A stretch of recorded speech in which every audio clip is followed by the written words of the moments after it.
Third row left, Dan.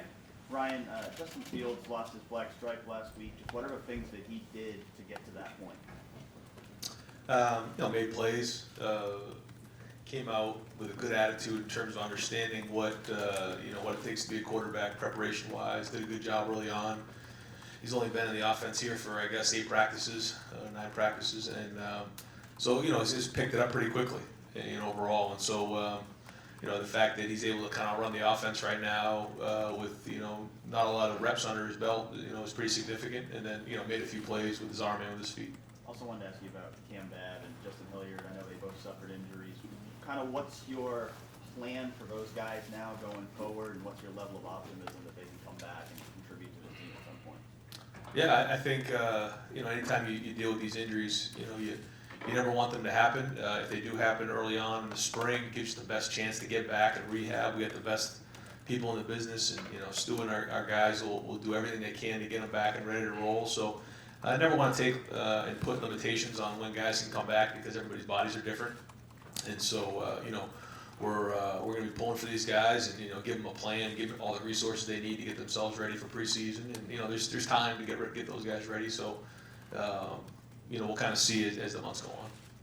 Right next door, Colin. Ryan, I know that Jonah Jackson isn't here right now, but why is he someone who you guys targeted, and do you envision him as more of a guard or a center? Yeah, we always want to be at 16, and we were down a little bit going into the January there. And so we added Enoch and DeWan, and then having Jonah as an older guy to kind of fit right there. When we lost Mike Jordan at the draft, that kind of was a hole inside. He can do both. He can play guard and he can play center, which gives us a lot of flexibility there and moving him in. So not really sure, coming in exactly where we're going to start him based on how things shake out this spring and who wins the positions inside. We'll kind of go from there. We also have Harry Miller coming in from Atlanta, Georgia. And so all those guys are going to be thrown into the mix in preseason. So you'll have that, and those guys all mixed in with Thayer. That's a whole nother line. That's 5 guys. And so this spring, we've really been working with 2 lines because we don't have those 5 guys here practicing in the spring. And, it's worn down a little bit on the O-line.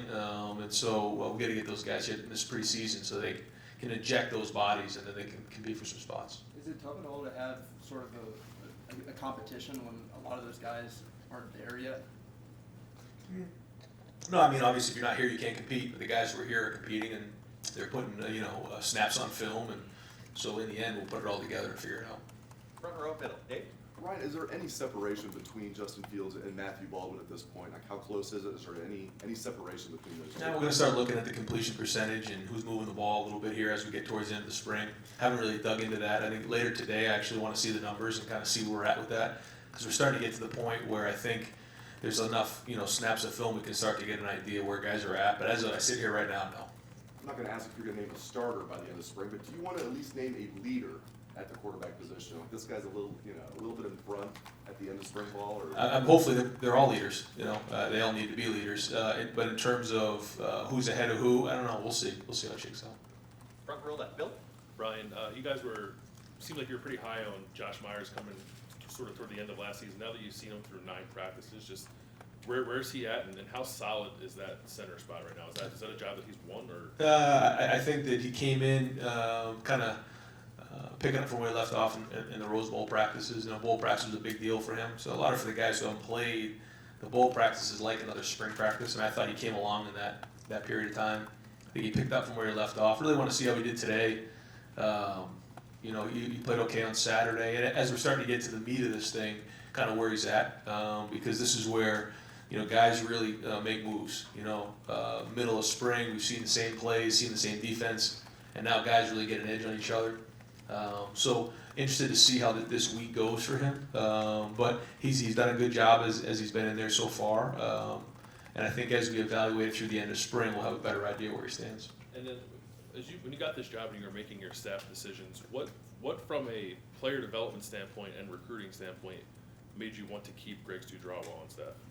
Well, I think when you look at not only as an Ohio guy, but what he's done with the linemen, not only here but where he's been before, I don't think if there has, I'd like to know who it is. Back-to-back Remington Award winners. What he's done speaks for itself. Not only here, but where he was at LSU and some of the other places, and so his background was excellent. What I've seen him do in terms of development with our offensive line is why. How about the recruiting aspect of his performance? Yeah, I think, last year, getting Harry Miller was, one of the top guys we had in a long, long time. He's also recruited, Nick Petit-Ferrer, who's one of the top tackles we've ever had here. So I think when you look at that, obviously as a group, we wanted to make sure we put an emphasis back into Ohio, but recruiting nationally, it's been really good. Front row right, Bill. You're more than halfway through practice now, spring practice. Just generally, where would you say, has the team made as much progress as you would have hoped, and in what areas are you really happy, and what areas are you still concerned? Yeah, I think that the installation of the defense has been solid. I think that we're about what we thought we'd be there. Still working on fundamentals, still working on the calls and communicating on defense. I think that's one of the things that just being out there on the field, we got to do a better job of just communicating, talking to each other, and having confidence. But they've been putting it on the field. They've been working hard in the classroom on defense, and they've been making a lot of plays, creating turnovers, which is good. On offense, we've been explosive. More consistent though overall. I think that anytime you're replacing 3 really good wide receivers, 4 guys in the O-line, and a Heisman Trophy caliber quarterback, it's going to take a little time. And so overall, it's been good, but we're still looking for who the leaders are and who. One of the things when you have veterans have to play veteran. Now these guys weren't starters, but a lot of those guys have played. KJ Hill, our tight ends. We don't have Thayer in there, but we're looking to get Thayer back. Brandon Bowen's played for us before. Austin Max played for us. So these, J.K. Dobbins, they have to play veteran for us if we're going to be really good. I think that's one of the things about when you go to, put an offense or a defense together. How good are your good players? And it's in any sport. Just watching the NCAA basketball, if your great players play great, you're probably going to win. And so that's the same thing in football. And so I thought at times last year our great players were great. I mean, Dwayne was great. Paris Campbell was great. We had some of that going on. And so now it's okay, who's going to take that next step as we go through the spring into the preseason? And you mentioned Brandon Bowen, obviously a very tough injury a couple years ago. Where is he in his development? What have you seen from him this spring? His foot's much further along than it was or his leg much further along now than it was in the fall and then into bowl practice. And so he's had some time to kind of heal that up. And he's played a little bit of right, a little bit of left. He's does a good job being able to go back and forth. But I think having the rest of the spring to kind of get strong after the spring, get into the preseason, I think will really help him. But I think he's been solid this spring. I don't think he'd tell you that he's playing his greatest football, but he's still getting his feet underneath him because he has a lot of potential. Front row right, Austin. Ryan, there's been so much talk about the Ohio State defense now being multiple and versatile. If you're just going against them in a practice, how different is it from the last couple of years? I think running the ball, it's similar. I think throwing the ball, it's a little bit different just based on the spacing and how things fit. You notice some of the guys and the linebackers kind of showing up, in windows that were different. And one of the things that happens in college football is because you practice against your defense so much, all of bowl practice, all of spring practice, all of preseason, and every day, you end up, getting good at the plays that work against your defense. And so we have to make sure we don't do that, is that we continue to make sure that we're covering all the different teams we're going to play, if it's a 4-down team, a 3-down team, a quarters team, a 1-high team, and so that we're diverse in that way and not get too caught up in trying to attack our defense and just making sure, especially in the spring, we're getting better at fundamentals and we're installing the offense. How are you seeing that fit or chemistry, whatever you wanted to build there on the defensive staff? New guys, it's now almost through with spring almost. Yeah, I think it's been good. I think they're finding their rhythm. I think that when you look at just kind of how it looks on the field in terms of how they're coaching it, how they're calling it, we have been doing some play it stuff so that they have to feel what it's like to call and who's calling it and if it's a tempo and 3rd down and getting the personnel right. So seem to be getting into the rhythm. How they're working with their meetings as well. That all that stuff matters. And I think the players will tell you there's a good rhythm going there right now, and I think they feel confident. They feel like they're getting better. Over to the right, play. You got 3 or 4 options at tight end. Do you see them playing more? I mean, Kevin Wilson was talking about, the receivers are competing, tight ends get a little better. Did they push their way onto the field this year? They're getting there. Yeah, they're getting there. I mean, they're a strength because we got everybody back, and they've had a good off season.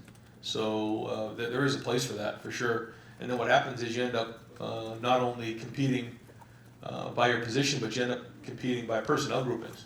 So if the second tight end is better than the third receiver, then we're going to see 2 tight ends in the game. And we've been messing around with some of that this spring, and some of it's looked pretty good. And so that's one of the things that I mentioned this before. The strength of a college football coach is being able to adapt and being able to figure out what your strengths are, who the best personnel is, and then putting the right package together on the field and not just putting a system in. Because although you're recruiting those kind of guys, you're not drafting, and you don't know exactly sometimes what you got. Did you say you are calling plays this fall? That's the plan. That's the plan. Letting the guys kind of do it this spring, but that would be the plan. Yes. Why would they do it this spring? Yeah, because I think you always want to get a feel for kind of the guys on your staff and how it would work if I wasn't calling it, and I think that's important. And we're going to switch up who calls it too. I think that helps, and just in terms of your staff development, I think it's important. Front row right, Tim. Speaking of that, is calling plays like getting to drive the car, and do you look forward to driving? You understand what I'm saying? Yeah. I mean, explain the difference between sitting there and being part of it and actually making the call. Yeah, I think there's a lot of different ways people do it. I think some people, they script everything. They put their call sheet together where a robot really could call it, and everything. All the decisions are made, on Tuesday and Wednesday. There's other guys who have a little more of a different feel where they're going to come out and kind of spar with you early on in the first quarter, figure out what you're in, and then go attack you. That's a little bit more of our style and my style.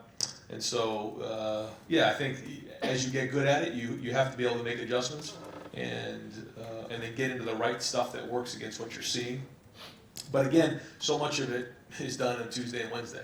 Because if you don't have good plays and you didn't install them right, and the players don't know what they are, then you can call whatever play you want, and there's still that same thing where every play is a good play if it works. That's a great call, I know, because it worked. You throw a bubble to Paris Campbell, great call, I know. Really quick, it's just like a two-parter, but it's kind of interesting. Harry Miller, a lot of people thought in recruiting that Harry Miller could come in here and compete immediately for a starting center job.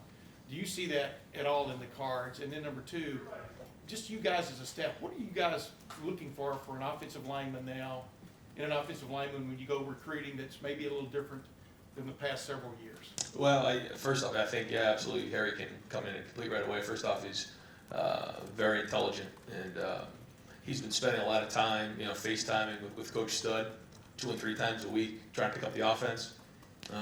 He's in Nicaragua right now on a mission, but he's still looking over his stuff, even in another country. But he's really been working hard in terms of lifting and getting himself physically ready with Coach Mick. Been videoing himself working out, and that's kind of part of our deal here. We expect him to come in here and play right away. And that was part of the conversation, the recruiting process. And in terms of, in recruiting offensive linemen, there's a lot that comes into it. There's certain body types out there. There's guys who are, just tackles, and they kind of have those body types, long levers, and they're athletic, which is kind of what we look for in our tackles. Then there's the swing guys who are they can play, multiple positions. Usually those guys are in the 6'5" range that can move inside, they can go outside. Kind of Brandon Bowen's a good example of somebody like that. And then the guards are more of the thicker guys. So the guys, Wyatt Davis is a great example of that. Kind of a road grader in there. He can move a 3 technique. He can power in there. He can block a nose guard and not get knocked back into the quarterback's lap. And the centers are usually a little bit more athletic. They're again kind of built lower to the ground, not as tall. Mike Jordan was kind of he was different. He was an outlier there. Usually the guys like Billy Price and Josh and those kind of guys are built more lower to the ground where they can move quickly and get their hands on you. But this idea that y'all are looking for a more leaner type offensive lineman, is that just wordplay, or are you guys looking for a lighter as opposed to a heavier guy?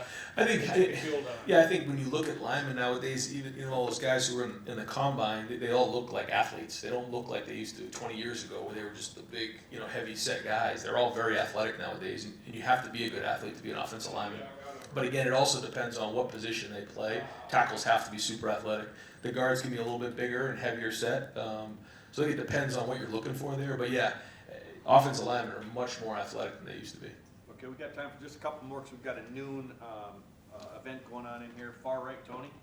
All right, Ryan, I know you're not scheming against your defense right now, but as a play caller, as a offensive coordinator, what goes through your mind when you got a guy like Brendan White, Sean Wade, in the same defense, both versatile? How does that alter your thinking when that's the defense you have to attack? But you try to figure out, in terms of like defensive personnel, yeah, I think you try to figure out, okay, are they putting three backers in the game? If they are, what kind of matchup does that give us? And then when they take a safety and bring him down as a backer, as a nickel or a big nickel, okay, now what does that give us? And then you try to find their tendencies. You know, they're not going to do everything. So when those guys are in the game, what do they typically do? What's their job description? And so as an offensive, staff, you try to figure that out, just in general, and then you try to take advantage of it. When you have somebody, I guess, maybe putting in smaller packages, things with personnel, does that create more issues for the offense? The like team scheming or trying to figure them out properly just gives them more to figure out and look for those tendencies? Yeah, it does. I mean, the more you can change up the looks, but still be efficient, and that's the key. I mean, it's easy just to put in a bunch of stuff, but now, if you put it in, is it efficient? Is it working? And when you can do that, you can be really good at certain things in multiple packages. That's when you really got something special, because it's a lot harder to prepare for on either side of the ball. And final question goes to the new kid on the block, Joey Kaufman from the Columbus Dispatch. Hey, Joe. Over here. Wanted to ask about the quarterbacks. You mentioned looking at their completion percentage. I'm curious what kind of traits you look for when you're evaluating those guys in that position. Oh, yeah, we could be here for a while on that one. But obviously, when you're looking at the numbers, you're looking at accuracy, ability to stand in the pocket and deliver the ball on time, understanding the offense, managing the game, making good decisions in the run game, and trying to figure out who you are as a quarterback, because everybody's built a little different and their skill sets are different. And then you use those skill sets to your advantage. And so what I mean by that is, if you can run and you're really athletic, do you do a good job making good decisions reading an end? If you're in the pocket, can you find your check downs? Those type of things as you go. But at the end of the day, can you lead 10 men on the field, and do you move the ball into the end zone? That's the goal. And then along the way, there's a lot of different details that go into it. What do you see from Josh Myers at center? Yeah, I mean, again, the guy who's coming to work every day, he understands what's going on, he makes the calls, he's been in the system now for a couple of years, so I think he feels comfortable there. He's tough, he's shown toughness, he's got to bring it every day now, and he's got to be a veteran. Great. Coach, thank you very much.